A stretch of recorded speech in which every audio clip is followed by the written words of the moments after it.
nós temos a última infecção de hoje, que é a pododermatite infecciosa, que é conhecida em alguns locais como foot rot. Tá? Então, se vocês pegarem alguns artigos, alguns livros, vocês não vão ter esse termo pododermatite infecciosa, e sim foot rot. Então, essa doença ela é uma doença seríssima dentro da caprino-ovinocultura, porque ela tem um potencial realmente de incapacidade animal e de morte de animal muito grande. E acontece com muita frequência desde que existam situações que possam predispor ao surgimento da infecção. Vamos comentar rapidamente sobre essa situação. Então, como nós vimos, um dos principais problemas sanitários em ruminantes são problemas de casco. Lembrando que nem todo problema de casco se trata de pododermatite. Né? Existem outras doenças que também podem cursar muito semelhantemente à pododermatite infecciosa. Mas ela, por si, ela é um problema muito sério que acontece com muita frequência na caprino e ovinocultura. Então, ela é responsável por morte de animais, redução nas taxas produtivas desses animais, produção de leite, ganho de peso, porque além da lesão direta nesses animais, que muitos deles inclusive podem perder o próprio casco, em alguns casos a lesão evolui até para amputações. Tá? Então, esses animais eles vão ter, primeiro de tudo, dificuldade em se alimentar, porque vão ter dificuldade inclusive na deambulação. Né? Então, vão ter dificuldade na locomoção, em chegar até as fontes de alimento e água, e isso vai repercutir diretamente na vida desse animal. Né? Também descarte prematuro de animais que têm lesões mais graves. Então, é uma doença crônica, necrosante, da epiderme interdigital e matriz do casco. Então, aqui são os locais onde a lesão vai acontecer. Nessa matriz interdigital, começa, né, o processo inflamatório infeccioso ali e vai evoluindo graças à ação sinérgica de principalmente duas bactérias que nós vamos ver. Né? Pode estar presente também não só em pequenos ruminantes, mas bovinos podem ser acometidos também por abscessos de pé. Então, as bactérias elas são o Dichelobacter nodosus e o Fusobacterium necróforo. Eles vão atuar juntos nesse animal infectado, promovendo um agravamento no quadro. Nós sabemos que esses dois agentes isolados, eles causam lesões também de casco. Né? Nem sempre vão estar associados. Mas geralmente essas lesões elas são benignas, elas retroagem com o passar dos dias. Quando nós temos uma propriedade em que as duas bactérias estão presentes, principalmente o Dichelobacter nodosus, que é o grande vilão, digamos assim, aqui dessa situação, porque ele é o parasita, o maior responsável pelo foot rot. Então, quando os dois estão juntos, né, essas lesões elas vão ser irreversíveis, digamos assim, vão causar o abscesso, né, que pode causar inclusive a morte do animal, se não tratado. As duas são bactérias gram-negativas. O Dichelobacter ele é um parasita exclusivo do casco, então ele não sobrevive muito tempo fora do casco. É necessário que exista como fonte de infecção animais com cascos que possam albergar esse parasita, né, esse patógeno. E o Fusobacterium necróforo, ele é um habitante normal do casco. Então a maioria dos animais ele tem diversos sorotipos, diversas estirpes diferentes de Fusobacterium. Tá? Então ele por si, ele não até causa lesões, mas são lesões não tão extensas. Uma vez presente o Dichelobacter, aí sim essas lesões elas vão ser muito mais severas. Então o que é que vai acontecer? Qual seria a dinâmica de atuação dessas duas bactérias? Né? Primeiro, o Fusobacterium, quando existe naquele momento, naquele criatório, fatores de risco, como por exemplo pisos irregulares, tem muita propriedade que utiliza pisos grossos, né, que causam lesões nesses cascos. Já cheguei a ver propriedades onde você tem lajedos, né, pisos de pedra, que facilitam ainda mais o surgimento de pequenas lesões no casco desses animais. Então vai haver uma lesão inicial, sim, e também acúmulo de água, de líquido, né?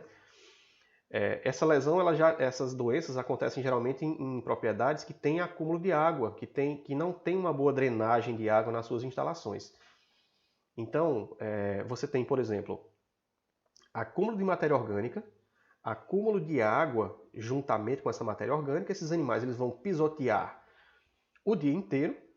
E aí, a partir desse amolecimento, desse contato direto do casco com essa matéria orgânica extremamente úmida, né, que também vai facilitar a manutenção da bactéria, então é aí que a doença pode se instalar. É por isso que muitos dos surtos nós temos ou em propriedades que têm esses microclimas, por exemplo, animais que pastejam, que pastoreiam ali em volta de aguadas, de açudes, de barreiros, ou também a maior parte dos casos em épocas chuvosas, porque predispõe a esse acúmulo de água, né, misturado com urina, com matéria orgânica, favorecendo a manutenção do agente naquele local. Então, o fusobactério é um habitante normal, né, e ele vai contribuir para a invasão do segundo parasita, que é o Dichelobacter nodosus. Vai haver invasão inicial e superficial, né, pelo fusobactério, vai causar uma pequena lesão, que aí, através dessa pequena lesão, o Dichelobacter nodosus ele penetra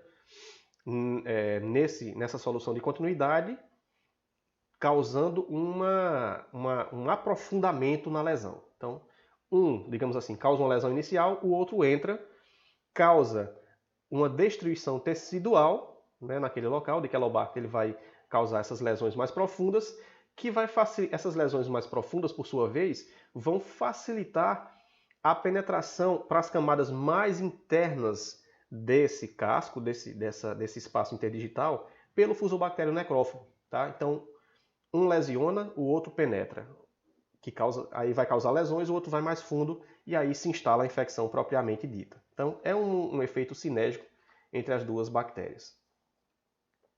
O Dichelobacter nodosus, o parasita, né, ele é dotado de fímbrias, que tem essa atividade proteolítica. Então, as fímbrias elas são os fatores de virulência, um fator de virulência importante para esse parasita, porque a atividade proteolítica ela vai causar uma proteólise, né? Consequentemente, nós temos na própria matriz do casco, no espaço, no próprio tecido, né, proteínas que vão sendo lisadas graças a essa atividade proteolítica, fazendo com que o tecido ele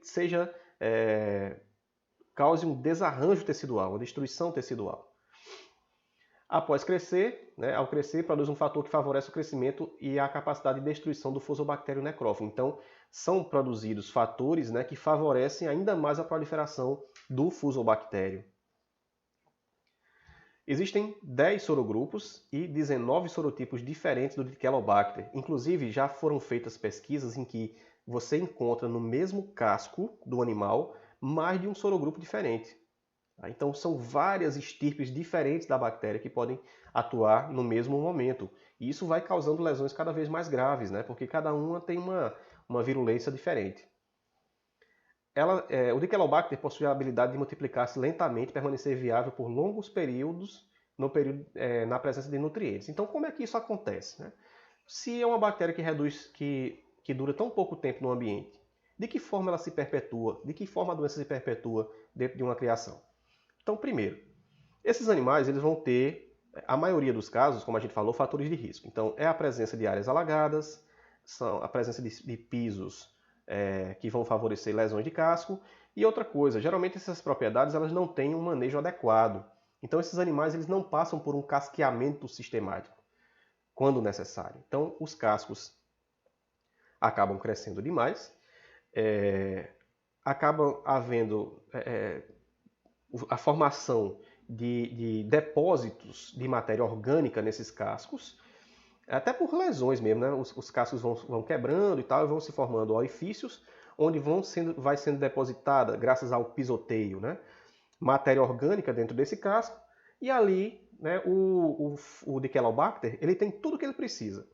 Nutrientes, que muitas vezes ele vai encontrar no casco desses animais, na própria matéria orgânica, umidade que também está presente ali na matéria orgânica, então ali se torna uma espécie de meio de cultura para a manutenção desse patógeno. Por isso que é tão importante as adequadas medidas de manejo numa criação. Você ter sempre dentro daquela criação o casqueamento, né, um protocolo de casqueamento, para evitar justamente que esses animais tenham cascos deformados ou com lesões que possam abrigar o patógeno. A patogenia, né, resumida aqui nesse pequeno esquema, então nós temos o seguinte, ó, presença de umidade, que seria o fator de risco, mais o de Quelobacter. Vai haver o quê? Uma desvitalização e maceração do extrato córneo, graças a essa interação de diversos fatores.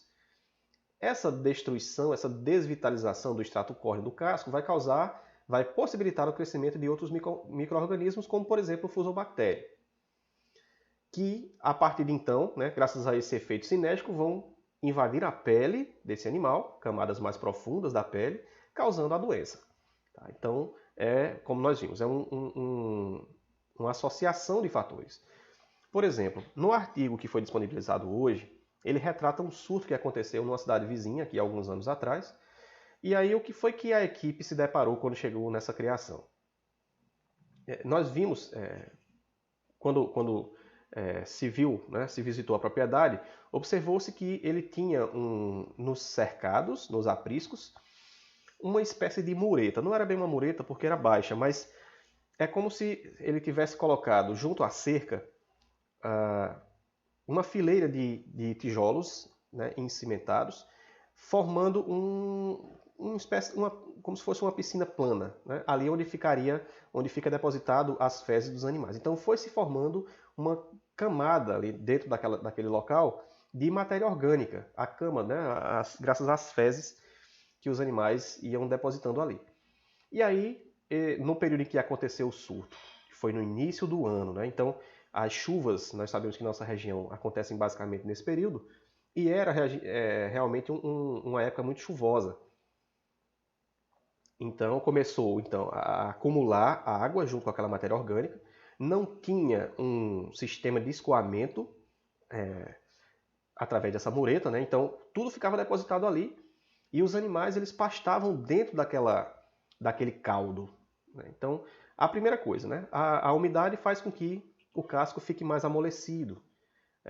Pequenas lesões que estejam ali, que vão surgindo nesse casco, também favorece a penetração dos micro-organismos. E aí, por sua vez, né, todos esses fatores atuaram no surgimento desse surto. Existem outros trabalhos que relatam a possibilidade, a presença de fatores de risco para a doença. Então, quais seriam esses fatores? Como nós vimos, né? Precipitação. Então, locais em que nós tenhamos 2 a 3 meses de precipitação acima de 50 milímetros é um forte indicativo de que a doença pode aparecer, se houverem os fatores necessários. Ou seja, a umidade persistente, graças a essa precipitação pluviométrica, a presença de solos argilosos, porque justamente, como nós sabemos, os solos argilosos eles têm parece massa de modelar, né? Então tem esse aspecto mais ligado, mais úmido, o que favoreceria a penetração nessas lesões de casco. E o excesso de sujidades, então matéria orgânica, fezes misturadas com a água, né, com esses solos argilosos, também seriam fatores de risco para a infecção.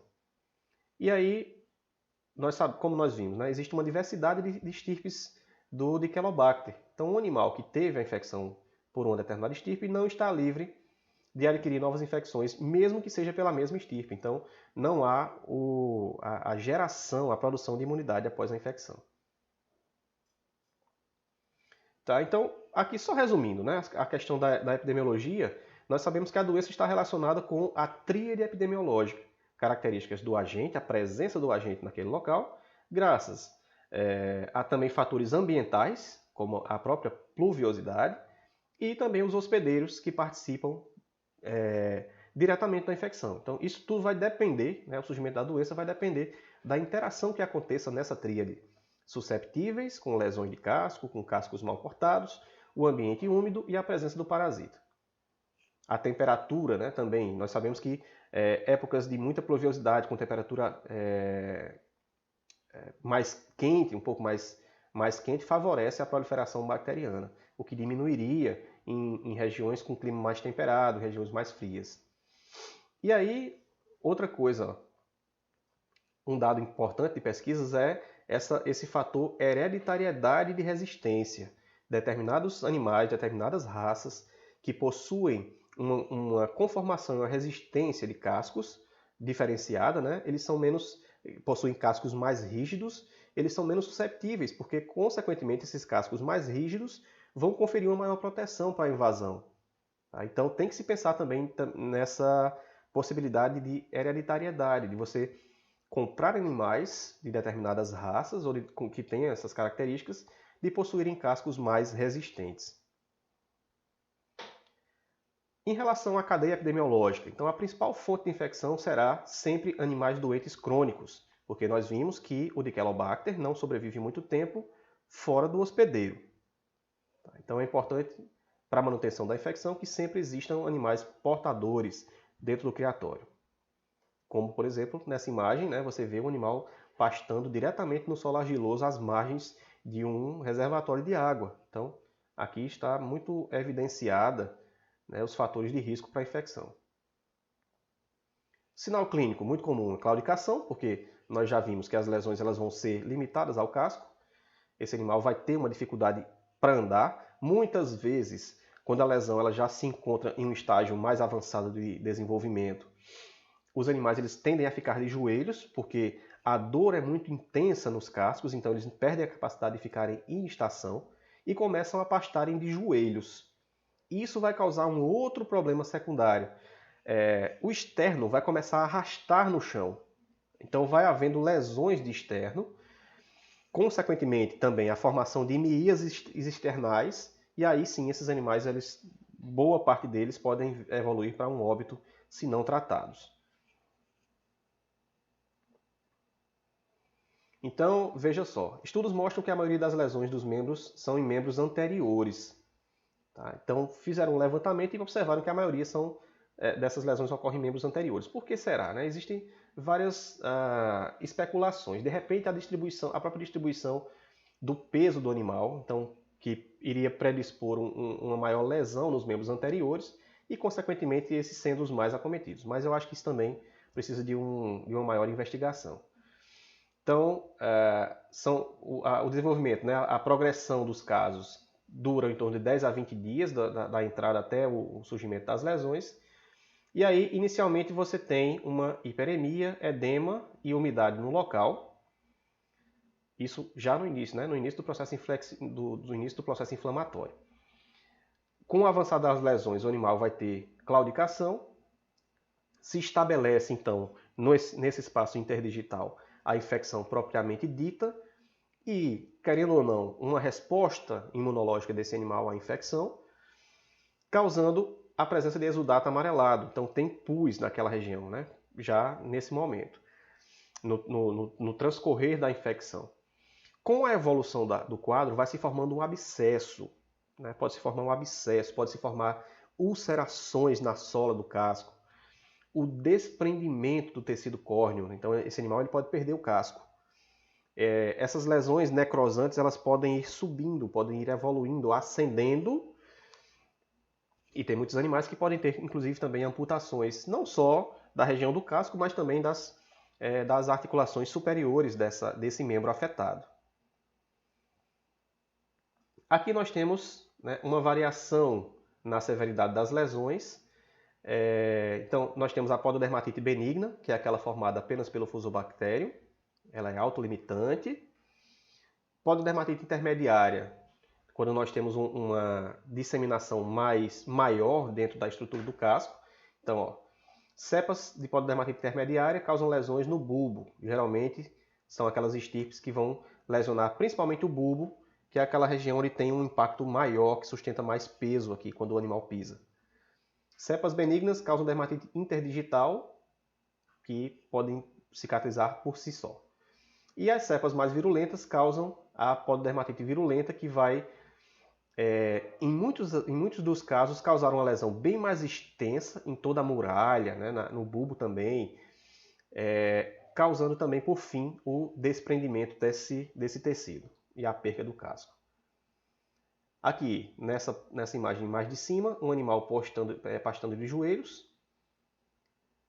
O início do processo inflamatório, você vê um avermelhamento aqui nesse espaço interdigital e já também uma certa modificação no tecido, né, demonstrando esse tecido germinativo e edemaciado. Aqui nós já temos lesões aqui no bulbo.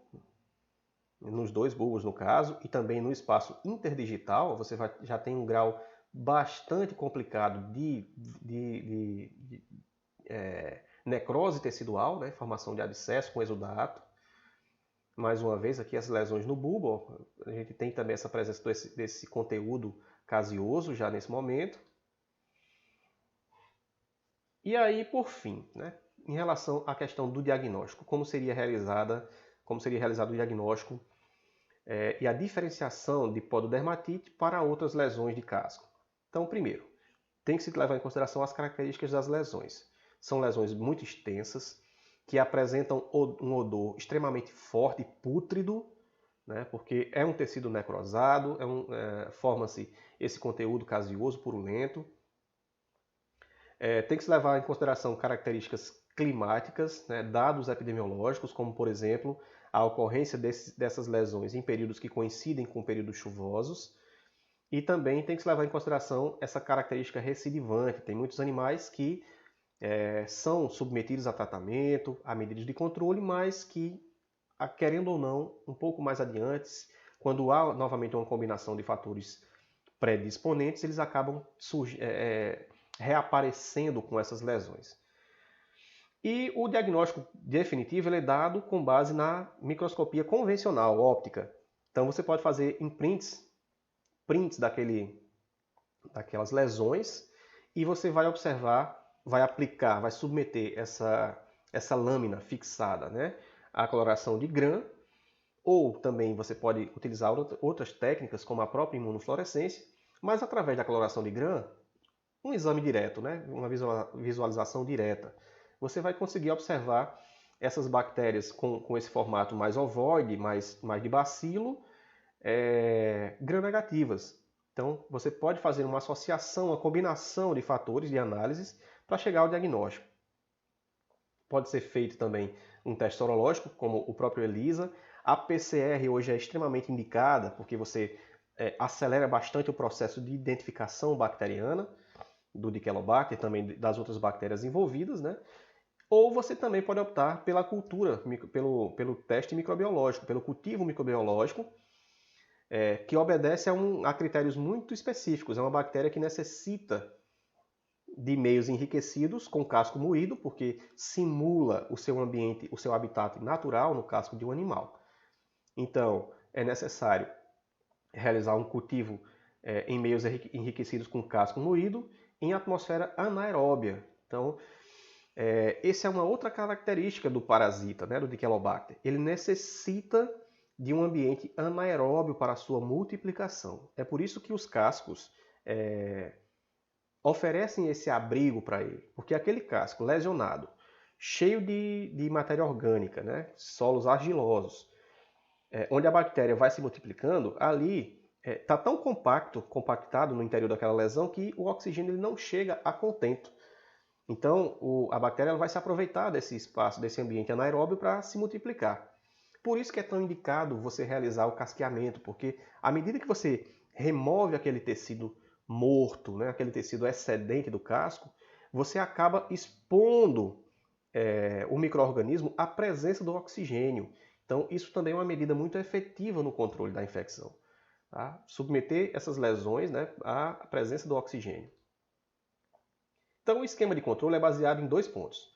Primeiro, o agente não é viável no meio ambiente. Então, você tem que fazer com que ele seja debelado, né, no casco do animal infectado. Tá? Então, esse seria o ponto inicial. A remoção de todos os casos clínicos do rebanho leva à erradicação. Então, se você conseguir identificar todos os animais acometidos e aplicar as medidas ideais de manejo de instalações e também nos próprios animais, lógico, né? Consequentemente, também aplicando uma desinfecção ambiental quando possível, você vai conseguir uma erradicação. Logicamente que isso não é fácil, né? Se geralmente, como é o caso lá, do surto que houve, se essa propriedade ela não tiver um sistema adequado para contenção de umidade, para evitar esse acúmulo de matéria orgânica e de água, esse procedimento ele vai ser um pouco dificultoso. Mas aí você pode lançar mão de algumas medidas, como por exemplo, submeter esses animais a uma rotação de pastagem, não deixá-los em contato direto com essas áreas alagadas, né, com esses microclimas que podem existir dentro da propriedade. Então, são medidas que podem auxiliar no controle. Remoção durante o período seco de todos os animais que mostrarem sinais clínicos. Então, quando chegar o período chuvoso, onde os fatores de risco são mais presentes, você já vai ter erradicado os animais que abriguem, né, as fontes de infecção, que abriguem o parasita. Os infectados deverão permanecer em quarentena, serem submetidos a passagens em pedilúvio. Então você pode construir pedilúvios dentro da propriedade, abastecidos com sulfato de cobre ou zinco, que vão ter esse poder abrasivo, né, e removendo o excesso de tecido morto, de matéria orgânica dentro dos cascos, e passar esses animais semanalmente, né, com intervalos de 7 dias, por esses pedilúvios, para que haja uma descontaminação. É interessante que esses pedilúvios eles sejam construídos de uma maneira que existam várias estações. Então, nas primeiras estações, pode haver a presença de água apenas dentro do pedilúvio, para que ocorra uma limpeza, uma lavagem desse casco. E na última estação, quando os animais passem, aí sim esteja presente a solução de sulfato de cobre, porque aí os cascos já vão estar relativamente limpos e aí o sulfato vai poder agir diretamente no casco. Lembrando também que se você faz apenas uma estação, né, apenas um reservatório, quando vários animais passarem ali, depositando matéria orgânica que vai estar presente no casco, então essa matéria orgânica por si só já vai inativando a ação da solução abrasiva. Então isso não é indicado. Já o grupo sadio, se faz necessária apenas uma passagem nesses pedilúvios, né, nessa solução abrasiva, e aí eles são colocados em pasto durante 14 dias, que é o suficiente para a destruição do parasita fora do casco. Tá? Então seria uma passagem só, né, seria suficiente para também livrar esses animais da infecção. Construir lava-pés, como a gente falou antes do pedilúvio, casqueamento para remover o tecido doente e, por sua vez, expor o Dichelobacter nodosus ao oxigênio. Eliminar casos crônicos e também o tratamento parenteral com antibióticos para evitar, tanto para o combate direto da infecção, como para evitar os problemas secundários. Então, streptomicina, intramuscular, né, oxitretraciclina, você pode utilizar aqueles pentabióticos, que é uma associação de penicilina com streptomicina, o Agrovet, né, falando aqui de marca, enfim. Então, são várias as opções de antibioterapia. E a vacinação. Então, a vacinação é uma medida importante. Ela é dada com ovinos a partir de 3 meses de idade, né, quando essa imunidade colostral cai. Pode ser feita uma administração subcutânea na axila ou na virilha, né, com 2 ml da vacina. E a vacina é constituída por subgrupos inativados do Dichelobacter nodosus, aliado a um veículo de composição, né, veículo QSP. Então, administrar 2 doses, intervalo de 21 a 30 dias de diferença, né, entre uma e outra, antes do período das chuvas, para justamente quando chegar esse período, os animais já estarem com níveis protetores, de anticorpos protetores. E uma dose de reforço a cada 6 meses. Então, também é importante porque a imunidade não é tão duradoura no caso dessas vacinas comerciais. Então, a vacinação estratégica anterior aos períodos mais favoráveis à doença é a medida mais indicada, logicamente que não apenas não isolada, né? Não é utilizar apenas a vacinação. Tem que se utilizar a vacinação, mas tendo em mente também todos as outras variáveis que podem funcionar como desencadeadores, né? Fatores de risco para essa infecção.